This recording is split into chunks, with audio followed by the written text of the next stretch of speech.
Quel comics il ne fallait pas rater au mois d'avril? Voici notre sélection dans iGeek Now.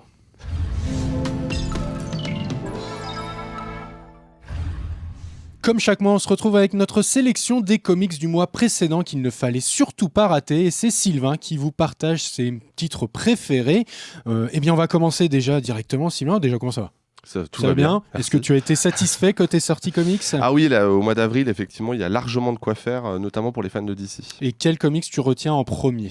Eh ben, ça va être DC Universe Rebirth, le badge, qui est, je disais dans une précédente critique sur Avengers, qui est l'apothéose de l'univers Rebirth, en tout cas à ce stade de sortie VF. En l'occurrence, en fait, on va en savoir beaucoup plus sur l'arrivée du comédien, de toute l'équipe des Watchmen dans l'univers DC, parce que du coup, on a appris en fait avec DC Rebirth, qui est le reboot de l'univers DC en comics, que les Watchmen auraient créé, en tout cas une partie des Watchmen aurait créé tous les bouleversements qu'il y a eu ces dernières années dans l'univers DC. Salauds. C'est ça.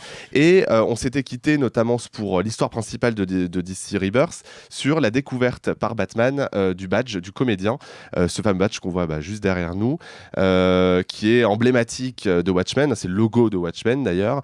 Et du coup, cette BD là, elle va nous en dire beaucoup plus sur les liens des Watchmen avec l'univers d'ici. Donc voilà, quand je disais que c'était l'apothéose, clairement c'est une très très bonne BD. Ça va bientôt être suivi d'autres événements qui sont parus il y a quelques semaines seulement aux États-Unis. Donc l'univers Rebirth c'est très très réussi globalement. J'en avais déjà fait une très longue critique l'année dernière à l'occasion du lancement VF de DC Rebirth.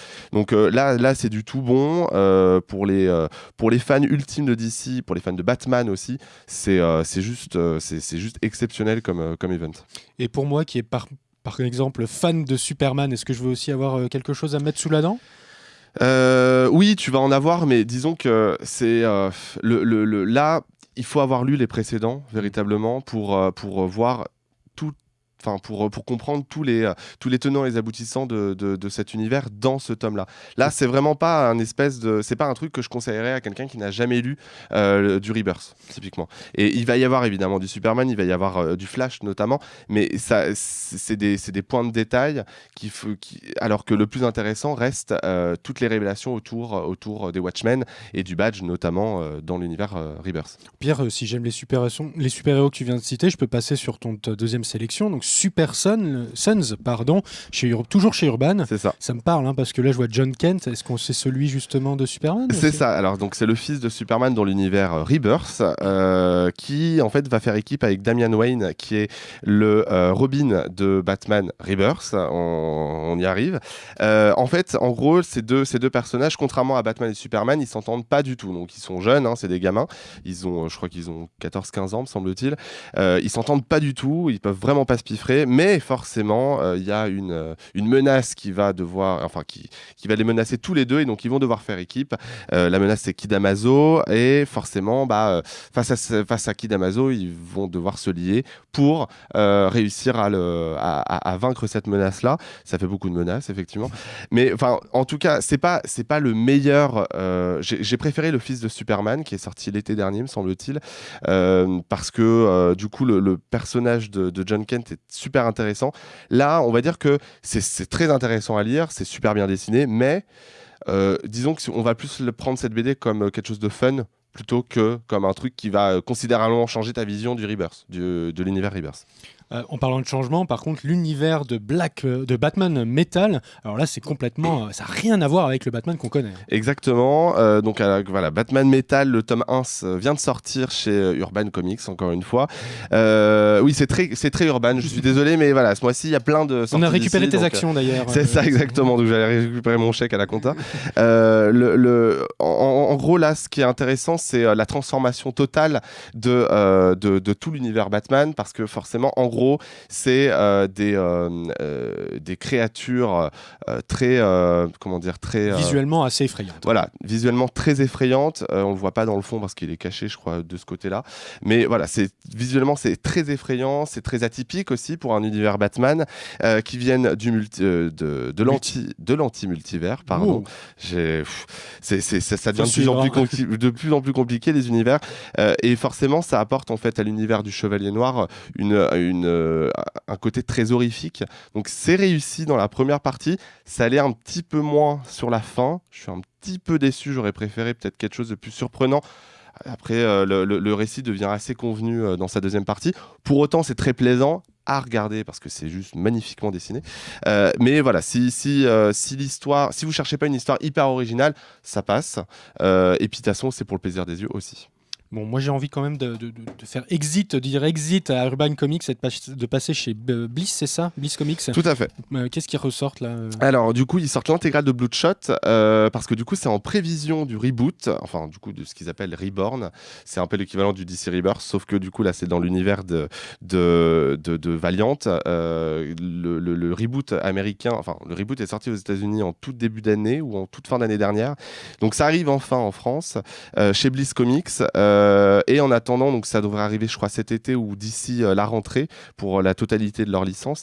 Là, en attendant, il y a moyen du coup de se refaire les précédents épisodes avec Bloodshot, l'intégrale, et notamment de préparer l'arrivée du film, parce qu'un film a été confirmé.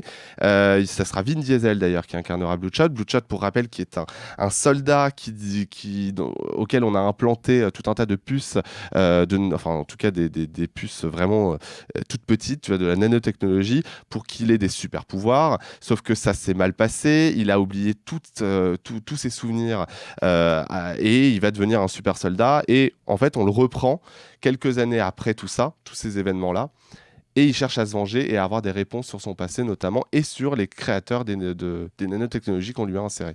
Voilà. Intéressant. C'est en fait les comics Valiant, c'est très adulte, c'est vraiment pour les adultes. Donc évidemment, c'est pas comme les DC où tu vas filer ça à ton gamin de 14-15 ans. Non, là, c'est vraiment de la BD pour adultes. Mais du coup, justement, ça fait du bien d'avoir de la vraie BD pour adultes. C'est assez compliqué. Il faut être accroché, les bulles sont gigantesques, voilà, il faut s'y faire, mais honnêtement ça vaut vraiment le coup, et pour préparer le film, c'est quand même l'intégrale, donc c'est l'occasion quoi. Et pour préparer un autre film, et ça tombe à pic, il y a Avengers Infinity War qui sort au cinéma, et tu as choisi Je suis Thanos chez Panini Comics. C'est ça. Alors, comme d'habitude, Panini ressort tout un tas de comics autour des films Marvel qui sortent au cinéma. C'était le cas pour Black Panther, mais c'est du coup aussi le cas pour Infinity War avec Je suis Thanos, qui est en fait un recueil des meilleures histoires de ces 40 dernières années, je dirais.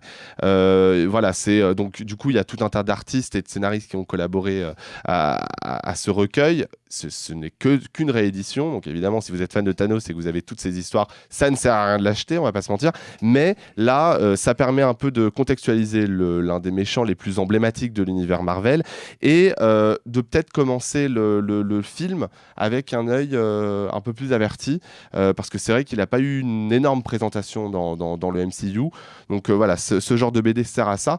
Il y a aussi d'ailleurs toujours chez Panini, c'est le petit bonus, c'est que il y a aussi le préquel du film.